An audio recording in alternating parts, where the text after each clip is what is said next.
આજકાલ ઇન્સ્ટાગ્રામ પર ટ્રેન્ડ ચાલી રહ્યો છે, બધા રાજીનામું આપી દો. જાણે રાજીનામું આપવાથી દેશના બધા જ પ્રોબ્લેમ જાદુથી ગાયબ થઈ જવાના હોય. જી હા, આજની જેની ડિમાન્ડ છે વડાપ્રધાનથી લઈને સ્થાનિક નેતાઓ સુધી બધા જ રાજીનામું આપી દે.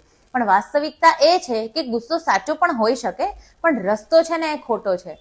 રાજીનામું અપાવવું સહેલું છે, પણ એ ખુરશી પર બેસીને દેશની 140 કરોડની વસ્તી અને આખી સિસ્ટમ ચલાવી એ કોઈ સોશિયલ મીડિયા ટ્રેન્ડ નથી. જો આપણી પાસે એમની જગ્યા લેવા માટે 100% સુધારો કરી શકે એવા કોઈ લીડરની યાદી જ નથી. આ રાજીનામાની માંગ દેશને સુધારશે કે વધુ અરાજકતા તરફ લઈ જશે?